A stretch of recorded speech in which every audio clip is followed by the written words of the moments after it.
Welcome to Crosstown Cardboard episode 94. It's the DeMarcus Ware episode, and we'll try to tackle it with the same ferocity. We're calling it It's a Sports Card Summer, and that's, of course, a playoff of it being a hot girl summer.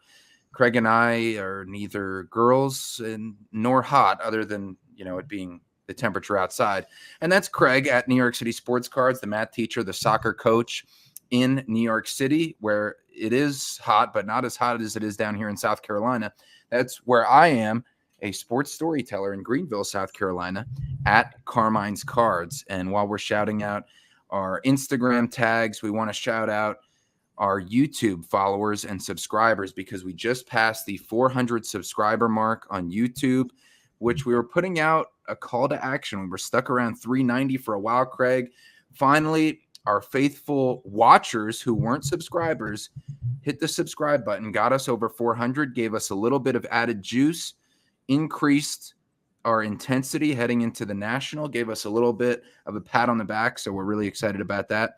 But coming up in this episode, we have some sports card dealings, of course. That is the topic. Craig went to a trade night to kick off his sports card summer.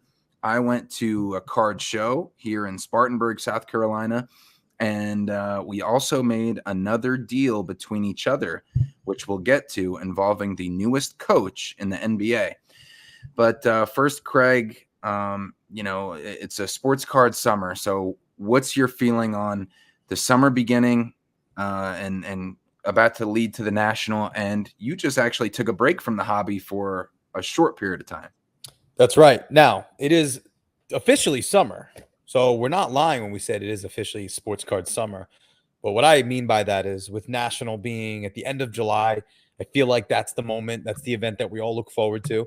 So I can only speak on 3 years now, because I've been going to the national. This will be my third year. So I think about the month leading up to it. And at least in this small enough sample size, I have always felt like there's a little bit more of a buzz in the lead up to the national.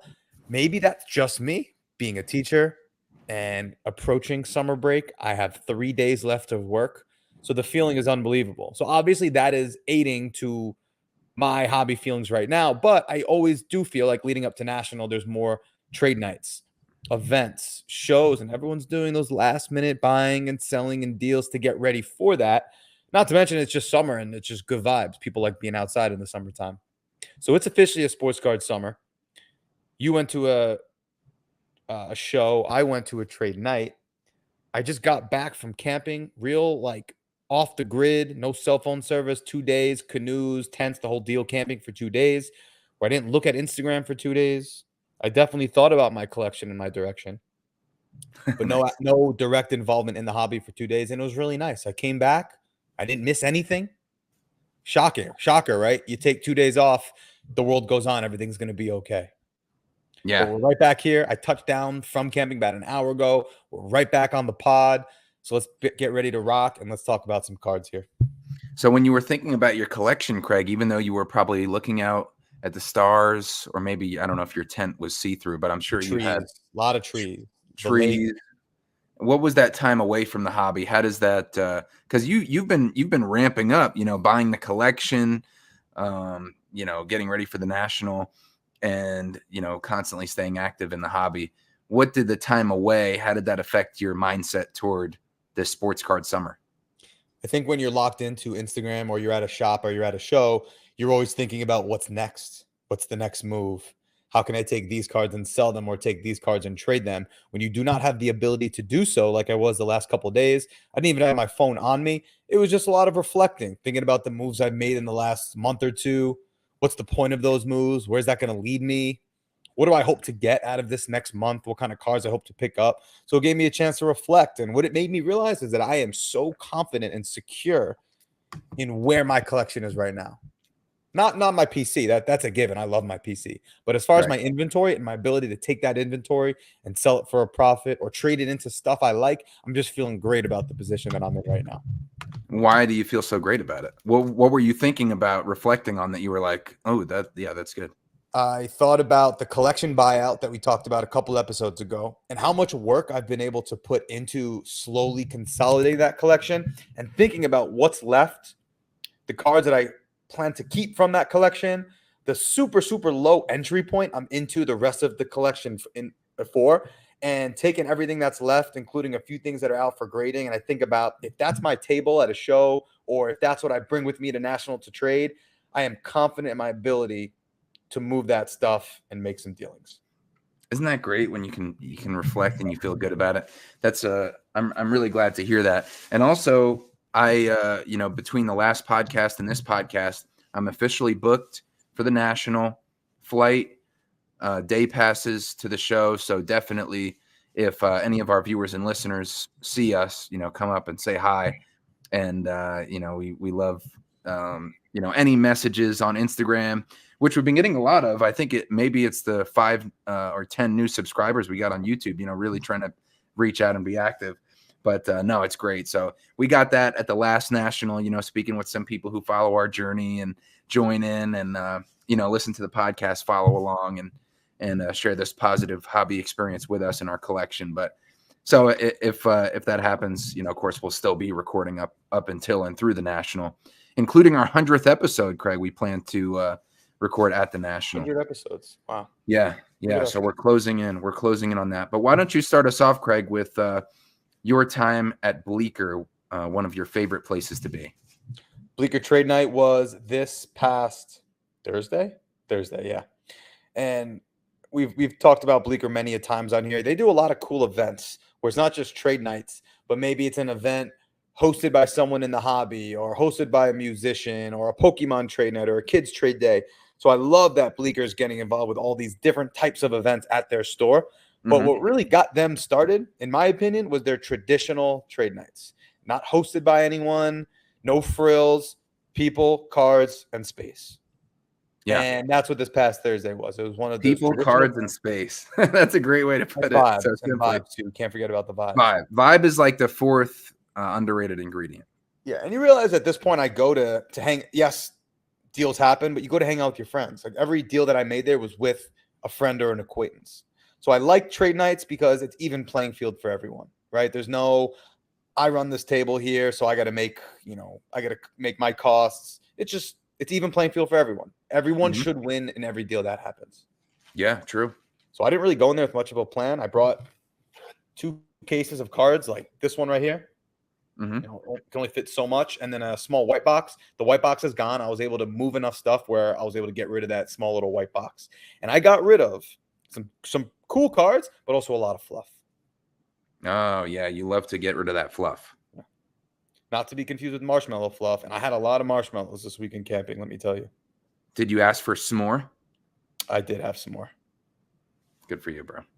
So, I was able to hook up one of my friends, Adam, with a nice deal. I sold him these 3 cards from the collection. The Patrick Ewing was not from the collection, but it's a 2008-2009 Topps Chrome Orange Refractor. Nice Patrick Ewing color match. But I already had one in a PSA 9. And then we had a Hank Aaron game used bat card numbered out of 5 and the Shaquille O'Neal 2010 Timeless Treasures jersey game used jersey autograph numbered out of 10. So I was able to move those 3 cards to my buddy for what I felt, or he felt as well, was a fair price for $300, and I was able to give him a good deal because I was into those cards for about $150 is how I calculated it. Oh, good for you. Yeah, that seems like a fair price for the Shaq. So I'm already starting off my night with $300 cash in my pocket. And 100% profit. Yeah, no, we like to see that. Ooh. And then I was able to move a whole bunch of fluff to Cards and Coffee, the store themselves. If you see there, I probably broke even roughly about $200 worth of cards, which I probably paid $200 for. But sometimes when you have a lot of low-end stuff, and I was speaking to someone who I got to shout out, by the way, Hussein, who's a listener of the pod. He was at the show. He is ANOM Cards 24, ANOM Cards 24 on Instagram. Okay. Great dude, Hussein. He's from Queens. We were chatting it up for a while, and we were just having this conversation how it was his first trade night. And a big takeaway he learned was to trade night, he noticed the $50 and up cards are the way to go. And he has a hard time moving those $50 and under cards, understandably so. So all those Right. cards I moved to Cards and Coffee in a bulk deal with all that $50 and under stuff that I really didn't mind taking at a pretty low percentage just because it was taking up space for me. Yeah, that's always tough to move because it doesn't really make that much sense to ship it either. Even if you buy a $50 card for 80%, you get it at $40, and now the $10 mark is taken up by, half of it's taken up by shipping. So that's always a tough range to play in. But it's great to move that at a bulk like what you did. Yeah, and I sold another patch card to Anthony Hockey on Instagram, another local collector, for like $20. So sounds great, right? I'm at trade night and I'm leaving there with $520 in my pocket more than when I arrived. So did you come back with anything new or no? Well, being a collector, of course, and just loving cards, there's no way I'm leaving a trade night without something new. Okay. Right? I mean, here I am, $520 extra from when the night started.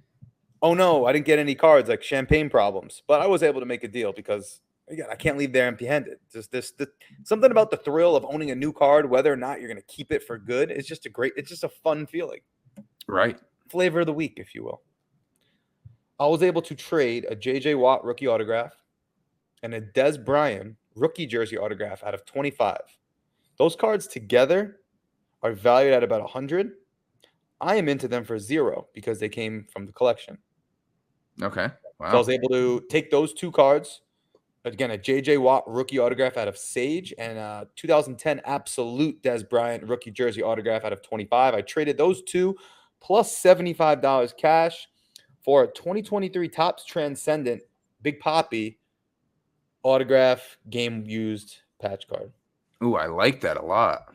So this has a direct comp at 175. I gave them exactly 175 value. The only difference being the cards I traded, I was into for nothing. So you could say I'm into this $175 card for $75, which is pretty great. And what is it numbered out of? 10. 4 out of 10. Huh. Would you take 100 for it? Bro, for 175 value, don't you think this cool to cost ratio is solid? Yeah, I think it's pretty good.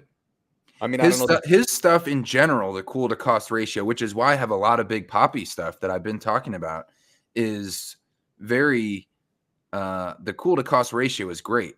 With how great he was, his personality, clutch factor, championships, career, and he's really not crazy expensive.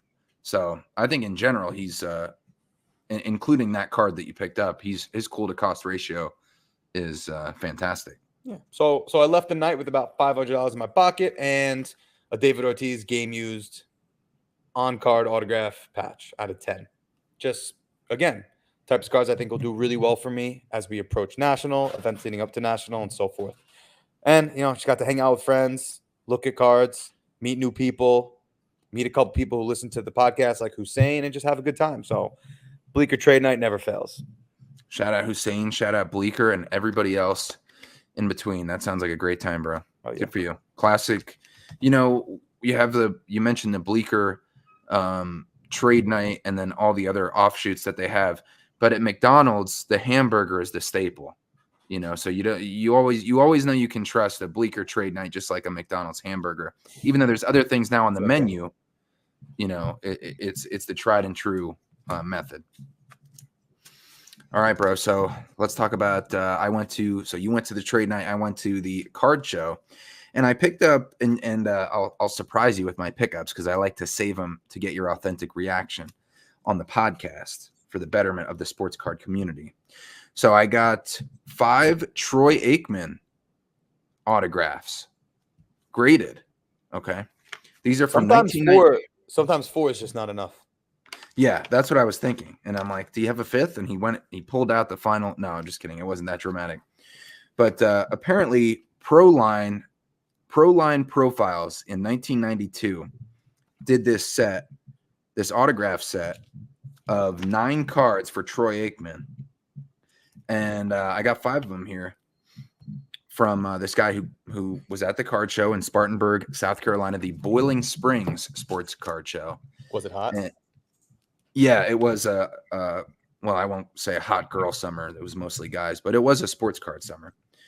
And I'm showing them on the YouTube here, 5 Troy Aikman autos, all of them in a PSA 9 with a 10. Actually, 3 of them in a PSA 9 with a 10 auto. One of them here was a PSA 1010. The autograph was on the back. Interesting. Which was interesting. And then this one was a PSA 10 card grade with a 9 auto grade. So they were all at least a 9-10 in some fashion. But I just thought it was cool. You know, it was like and it was kind of a bulk price similar to, you know, you buying the collection, but not to that extent. And so I paid $50 each for these 5, which I'm like, and even if, let's say if I ask 80 or 90 on them and I sell them for 70, which I think is fair, I'm still making 40% on every single one, you know, and the one that's a 10-10, I think could be sold for even more. So eventually you'll get to the point you'll sell them down and you'll have 1 or 2 that you're into for nothing. Yeah. I thought these 2 were particularly cool. This one was like a painting portrait of Aikman, which I thought was fun. Yeah. And this one, my girlfriend was with me. She's from Texas. She's a big Dallas Cowboys fan. And so she liked that I bought the Troy Aikman cards. She really liked this one the most. Troy Aikman as a kid playing Little League baseball. He can't be more than, I don't know, 12, 10 years old in this photo. That's cool. But just these 2. The other ones, of course, are him playing on the football field, which you would expect in the Cowboys uniform. But these 2 I thought were, you know, different and stand out because one, he's in his Little League profile photo, and the other one, he's in a painting portrait artsy setting. So those were cool. And for $50 each, graded. There's not a lot of these graded from 92. You know, the card stock wasn't that strong with Pro Line. So I just thought it was a cool purchase. I love the on-card autos, Hall of Famers. And that was from the show, you said? Still relevant from the show. That's why you go to shows, trade nights, shops. You don't know what you're going to come across. Don't know what you're going to come across. I wasn't going in there thinking, I'm going to get Troy Aikman cards. But, you know, I asked them, you know, I noticed a lot of these. I'm like, well, if I can get these in a bulk deal, you know, what are you asking on them? He said 70 each. But I said, if I get these 5, you know, what do you think about $250 on those? And then I grouped in a few others. I end up paying $350 total. And I'll show you what else I got. I got this, and these are inventory cards, but I did get one PC card that I'm excited to show you, and a couple PC items that are not sports cards that you haven't seen. I'm interested to get your take on those too. So this is another inventory card. It's a Pete Rose on-card red auto Leaf, and it says Lou Gehrig Award, the inscription on there, numbered out of 10. Cool. So that's pretty cool. Red auto. And has an inscription. Not Hall of Famer, obviously, but not yet. Not yet. Hit King. So that was included in the deal with the Aikmans. And I got a couple other cards. I got this Mike Vick Leaf Auto, numbered out of 4. It's like a $20 card, but I mean, cool to cost ratio, even though it's only $20. Throw this in a. I like Michael Vick cards. Put it on the show table, and I mean, it's cool. Color match. Anyway, it's a cheapie that I thought was cool. And this was the PC card that I got, Craig. You know, I collect New York Knicks autos. I'm in the low 20s as far as different players that I have in their Knicks uniform. But I don't have a coach yet. I don't have a coach until this show over the weekend. And the coach's autograph that I picked up, Larry Brown, New York Knicks coach, wow, cool. in the signature shot. So it's the autograph on the basketball material. And pretty cool. Amazing set, by the way. Upper Deck Suite Spot Baseball, Upper Deck Suite Shot Basketball. What a fun set. Pieces of autographs on like the actual balls themselves. Yep. Yeah, good idea. Good idea. So, so I added this to the PC, and I followed your advice. I think I heard it on Crosstown Cardboard a little while back, but it was about, picking up a PC card whenever you go to a show or a trade night, trying to get something for your PC. Something you're going to keep, yes. Right. because that gives you a little victory. At least you walk away from the show with one positive to hang your hat on and something to continue to encourage you in your sports card journey. So I'm like, you know what? I've heard this before. I think I subscribed and they were asking about 400 subscribers or something. And so I heard this on one of the previous episodes. And so I was like, all right, let me get this. So got the Larry Brown, pretty cool. Not Larry Bird, but Larry Brown, still a good Larry. And add that to the Knicks PC. And another cool pickup that I got was this dual game used jersey, Larry Bird and Dr. J. $35? Yeah, but it was actually 25. I mean, again, going back to cool to cost ratio. I know. I was like, oh, that's cool. It's not numbered, but it is 0708 NBA Artifacts Upper Deck, and it's conference pairings. But like, look at the card design. I mean, I'm not keeping this card. 0708 Upper Deck Artifacts? Yes, that's right. I'm too nice. Well, I just said it, but I'm glad you were listening. Anyways, you got it. So it's Bird and Dr. J. But look at the design. It's like they're both in picture frames. If you're watching on the YouTube, really cool. And, just a cool card. And then I picked up this Karl Malone game used jersey as well. Legendary jerseys from 2000, 2001. So cool stuff. This is stuff that I look at, like, let's say I'm at the National with you, Craig, and we're at a trade night or we're at the show, and I'm close to a deal with somebody, right? And let's say it's a bigger deal, a few $100s. If I throw in this Dr. J and Larry Bird for the nice guy extending the olive branch, kind of similar to what you did in the trades at the New Jersey card shop, Santiago's, or in the Denver card store, and you throw in an extra card on top, that might make the difference in completing a trade without having to spend more cash. So these cards have a little versatility to them, to where it might be, only, let's say, worth $20 or so, or $30, but you throw this in enough to get them. Yeah, just enough. Exactly. Just enough. So just the potential to make future deals with those. So those were the cards I picked up. Opportunistic. And I got the one PC card with the Larry Brown autograph. So just to complete my sports card summer beginning at the Boiling Springs Card Show, I picked up 2 non-sports cards. You ready? Okay. Now I'm guessing it's music. No, not music. It is sports related. Sports related. Okay, because we love sports. Yes. It was from the same guy, nicest guy from Long Island. So he immediately felt the connection. He was like, is there some crosstown connection here? And I was like, you hit it on the head. But no, he's a great guy. So he's the same guy who I got all the Chicago Bulls championship year newspapers from that I mentioned a few months back. And he remembered my girlfriend. Like, he remembered details about her. He remembered she's from Texas. Remembered she went to Oklahoma. I'm like, who? This guy's like very personal. A listener, no? Yeah, he might be a listener. And I was like, sir, are you retired? He said, yeah. I said, what did you do before this? He was like, I was a salesman for years with testing equipment, like electronic testing equipment for like the cable company, cell phone companies, like, Verizon and stuff like that, diagnose what they had going wrong. And he said, so I've been doing this sales stuff for quite a while. I said, well, you definitely know how to remember people and make connections.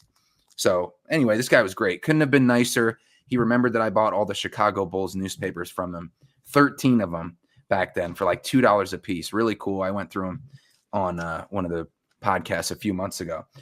So I knew he was probably going to have some cool stuff. So here's what I got from him for $10, Craig. You ready? Okay. Here's what I got. Larry Bird Wheaties box, special edition, when he was the coach of the Pacers. Very cool. Looks like it's in good shape too. Yeah, it's in good shape. It's a big Wheaties box. But just pretty cool. Larry Bird's on the sideline here in his suit. And then on the back, there's this whole spread and write-up that you can see here on the YouTube. I'll try to show it so you can see it a little bit better. But there you go. The green screen was kind of blending in with Larry Bird's green. So you see, they couldn't use the Celtic stuff because they didn't have the licensing to use that on the Wheaties box. But they got this whole nice biography on the back going through his career and accomplishments. And it's like a Leaf basketball product, but on a cereal box. Right, exactly. With their inability to license. Yeah. And they could put him in the suit, of course, because he was the coach, and that doesn't have any Pacers. And I think they probably only cleared it with the Pacers because they have the Pacers logo. So it's a commemorative edition of him as a coach. And Bob Ryan actually wrote this write-up from the Boston Globe. And, of course, Bob Ryan. Around the Horn. Around the Horn, that's right, yep. So he's been around forever, especially covering Boston sports. And so it's pretty cool. Maybe that could be a sports reporter aspiration of mine to get on a Wheeze box one day. But really cool. And I'm trying.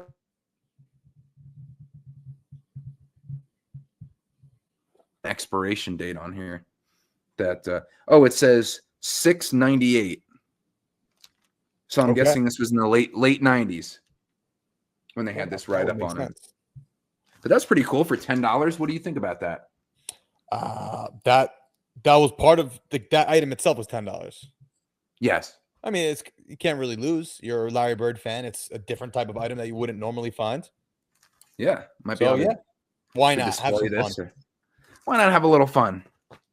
And so I got that from my buddy with the non-sports cards, and I got this also, which has more like broad collectability and probably interest. Take a look at this. Sports Illustrated, Tom Brady's first ever cover of Sports Illustrated. That's a unique play. I like that. $10 also. This guy's got cool stuff. Yeah, he's got cool stuff. You know, he's got the Larry Bird. He's got all the Chicago Bulls championship newspaper covers I got. He's got this Tom Brady. Look, he's got no shirt on. In 2002, April 15th, 2002, Tom Brady's first Sports Illustrated cover. And I have the whole magazine here. It's got some great articles in here. Barry Bonds, Jim Brown speaking from jail. So that was interesting. There you go. You got your Jim Brown autograph. Right, I also actually got a Jim Brown autograph recently too. Okay, now. So a lot of there's an article on Phil Mickelson in here. So this is after Tom Brady won his Super Bowl MVP, and got this big write up. But that's pretty cool. You know, I agree. I thought it was fun. $10, like you said, something cool. You can have that and you know, just experience a different lane of sports hobbying. Yeah, and it's all correlated. It's sports, it's collectibles. We're collectors at the end of the day. We like our things. So that's good. I'm glad the show was good. If you hadn't been to a show or you took a break from a hobby for a while and you went to that show, would you say hobby's in a good place? People are enjoying themselves? Yeah. Seemed like everybody was having a good time. You know, quite a bit of this stuff was a little bit overpriced, but I think that's the general case a lot of times. Fair. So it was a little bit difficult to make that many deals, but some of the stuff, you know, was pretty easy to make deals on. And I like the fact that I had done a deal with the guy who I got all the Troy Aikman autographs from, the Pete Rose, the Vic, the Larry Brown. I had done a deal with him before for a Terry Bradshaw autograph. I got the Muhammad Ali. Remember the game used or the match used piece of the robe? Yeah. So I had done a deal with him before for the Bradshaw and the Muhammad Ali. So when I went back to him, I knew he was reasonable. I knew he'd have cool stuff. And he told me, you know, I actually sold a lot more of my unique stuff earlier. So I said, well, next show, I'm going to come earlier, go right to your table.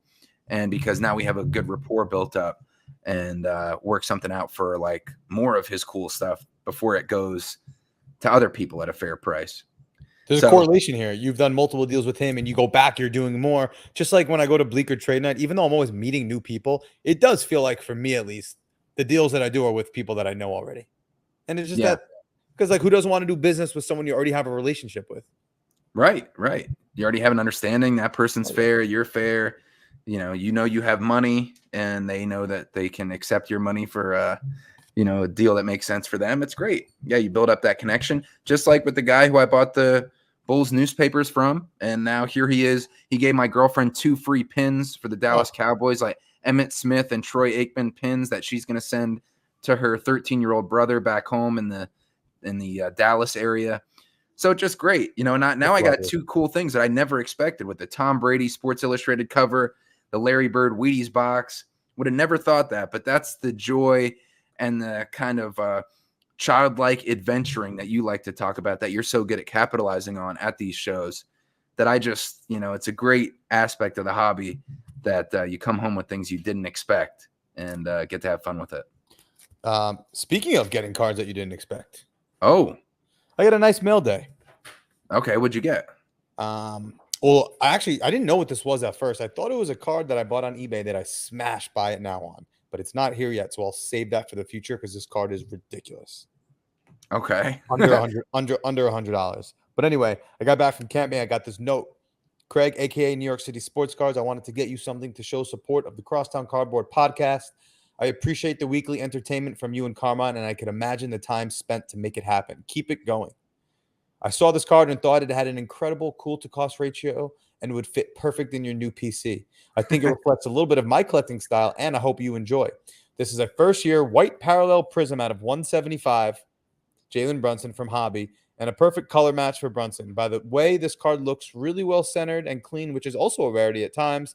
This card shouldn't be in the Northwest, and it belongs in your hands. All the best, Kent, a.k.a. Castle_collectibles. Oh, how great is that, Kent? And he did say he was looking for a card for you as well. But similar to when Joey D lost that Cavaliers bet to us, remember he got both of us a card, and he found mine like instantly, but he was taking a little bit more time to find yours. I think it was kind of like that. But yeah, I mean, I'm so grateful for the gift. This is exactly the type of card I would like. Brunson, Knicks uniform, 2023-24 Prism. It's the white Prism out of 175. Just a nice card, and it goes right in my Knicks PC. Obviously, we do not do this podcast for the free gifts, but that doesn't mean we are also, incredibly grateful for the support and any freebies anyone has ever sent our way. So, right. Big thank you to Kent. Honestly, the most special PC cards are the ones that have a story to it, and now this one definitely does. So, thank you, Kent. That's a great card and a great story, and what a kind gesture. Yeah, Castle_collectibles, Kent. He's messaged me on Instagram before. He goes, I enjoy listening to Crosstown Cardboard every week and following your collecting journey. From Portland. Oh, he goes to the Twin Oaks in Washington, which I used to go to the Twin Oaks shows at the mall in Portland. So I used to be up there, but he'd never been, I don't think, to the Portland ones. But that's great. That's great. Definitely. Glad to hear that. Last point I have, unless you have something, because the game is about to start. It's okay if we're a little behind, but surprisingly, over the last few weeks, I've gotten more questions and messages about my collection purchase and kind of how that's going, how to go about it. Someone's like, "Oh, I got to get some of these collections as well." I'm like, "It's not that simple. I've been in this hobby for 25 years, and this is the first time anyone's ever given me this opportunity." Right. But kind of just like an update on where I'm at, if you're curious. Yeah, go for it. I've done $1,930 in sales, which means I am into the rest of my collection for $850. Wow, good for you. What profit percentage do you think that is for you so far? A lot when you consider the value of what I have left. So I think there's 3 cards out of this whole collection that are going to ultimately beat PC for me. Okay. This low-end Walt Frazier on-card autograph. It's nothing too special, but it's Walt Frazier. It's on-card. I don't have it, so I will take it. The Michael Jordan, LeBron James, SP Game Used dual jersey. I'm going to keep that one. Wow, I'm surprised. And I'm going to keep the 2010 Topps 5-star Jim Brown on-card autograph out of 35.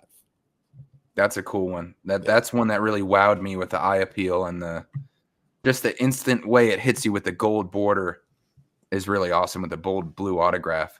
So I'm not surprised by the Jim Brown. I'm not surprised by the Walt Frazier. I'm a little surprised by the Jordan and LeBron. What made you decide to PC that one? I mean, they're arguably the 2 greatest basketball players of all time, and you don't see that many of their jersey cards together. And if you recall, I have the 06-07 extra exquisite quad jersey.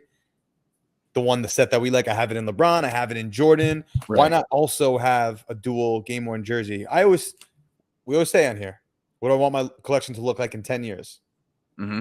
10 years from now, hopefully I have children, right? And we're sorting through my cards. Think about the history of basketball. How cool would that be 10 years from now to own a Michael Jordan, a LeBron James dual game worn jersey, especially when you consider they just don't make that type of stuff anymore. Yeah. That's great. That's the same set that I have my Bill Russell and Wilt Chamberlain matching serial number extra exquisite jersey cards. Such a good set. I still have the Larry Bird, which I'm going to sell eventually. You do know a guy who likes Larry Bird. I do, yeah. You're not a sticker autograph guy though. You could be a little bit Yeah, of a yeah. snob. Well, we might be able to We'll see. see what can happen there. Yeah, I have your information. I have 4 cards from that collection out for grading. So when those come back, that should certainly help as well.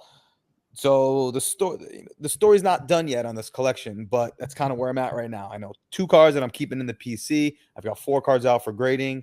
I'm into the remaining for 350. USA just scored a goal. Wow. Everything's good right now. Copa America. Yeah, it's a hell of a It's start. a good start to the summer for them too. Hell of a start for USA. So what cards do you have out for grading from the collection? A 2009-2010 SP Game Used Russell Westbrook Significance Gold autograph out of 10.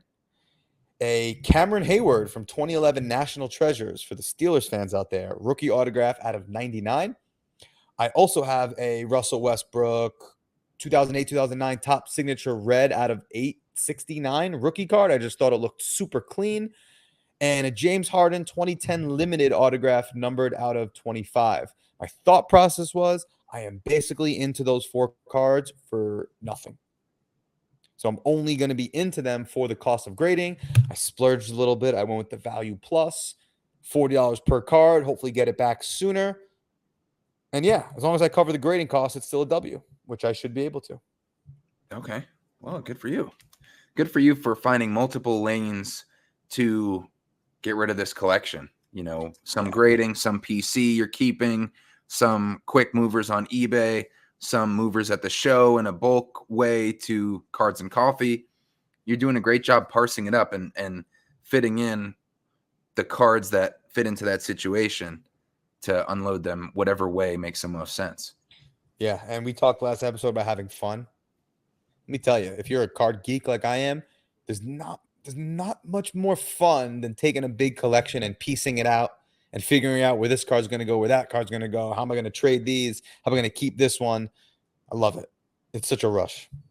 You know what's also fun, Craig? And you mentioned it already, doing deals among friends. We did a deal and we teased it at the end of the last episode. So I guess we'll finish off this episode by completing the tease by just showing what happened. 2 JJ Redick cards I got from you, Craig.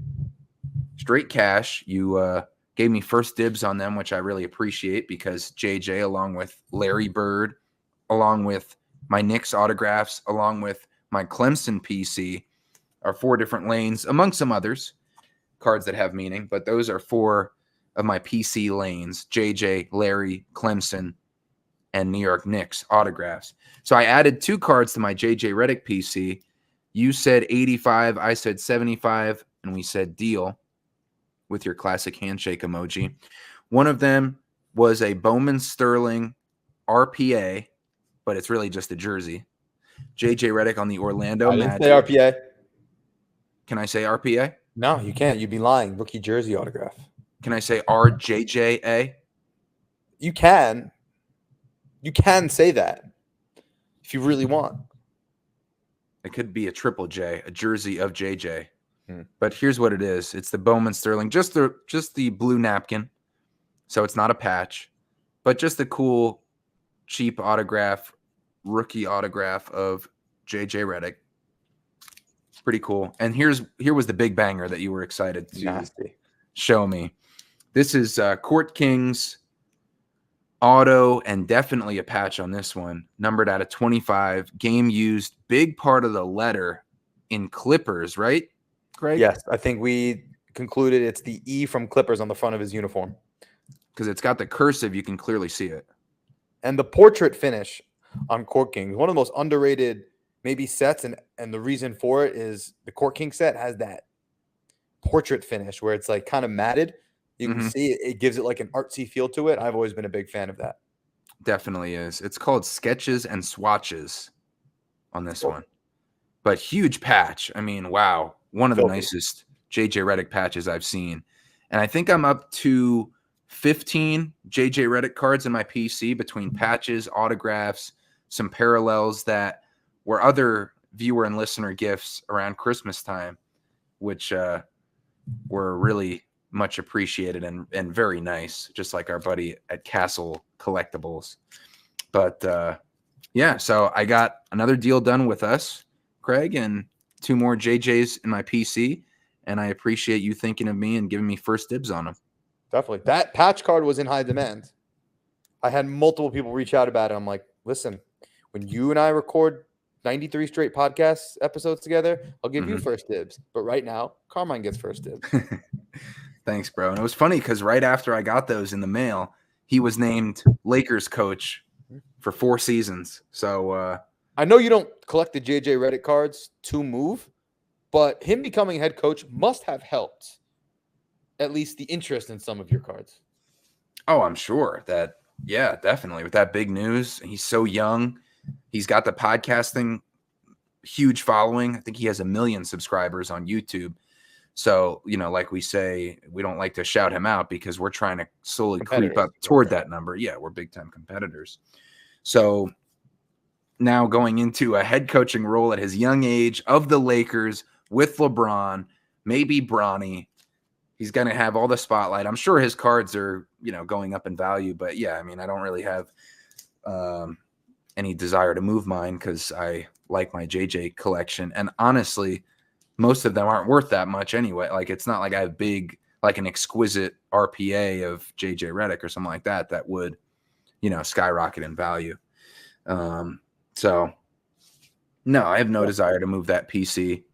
I just think it's a cool collection process, and even better for me that this guy's legacy and what he's doing has been elevated because he's got one of the most prominent head coaching jobs in all of sports.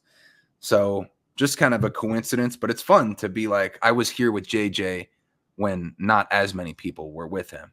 Totally. That's what everyone's saying. Like, everyone on the line's like, Carmine, how did he know? He collected JJ for so long. So yeah, I'm a JJ investor. But I actually sold a 1-of-1 JJ Redick. I had a recent Instagram story sale. I sold a JJ Redick 1-of-1 sticker auto. There you go. Listen, if the market's hot, go for it. Yeah, it was crazy. I've had no interest in that. He becomes head coach, and I finally sell one. So a little all over the place, but that's what it is. It's summertime. Summertime usually is all over the place.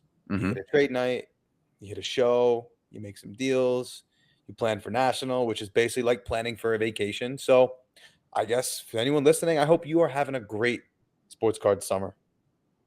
Right.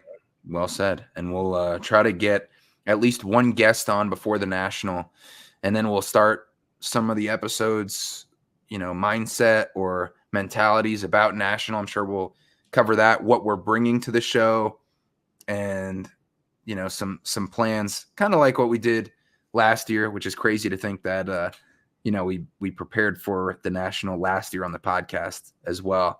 And we'll be talking about, I wonder, it would be interesting to compare, like, listening to those episodes back and what we were thinking about versus this year, how the hobbies changed, how our mindsets changed, or how it stayed the same, or how, and our inventory, how that has changed, you know? Yeah. But that's it. I think we'll have a guest next week. It's been a little while for a guest, but I think there's a reason for that. We try not to just have anyone on, right? We want to have someone who's different and unique and fits our style and our culture. So, yeah. It has a different perspective that brings some value to our viewers and listeners that they may not have heard elsewhere. So, yeah, I think that's it. And we've also been very active in the hobby ourselves, so we have a lot to talk about. True. I especially with a little more downtime now, the constant buying and selling, just making deals. I love it. It's a good time. All right, bro. All right. Sounds good. I'll talk to you next week. Peace.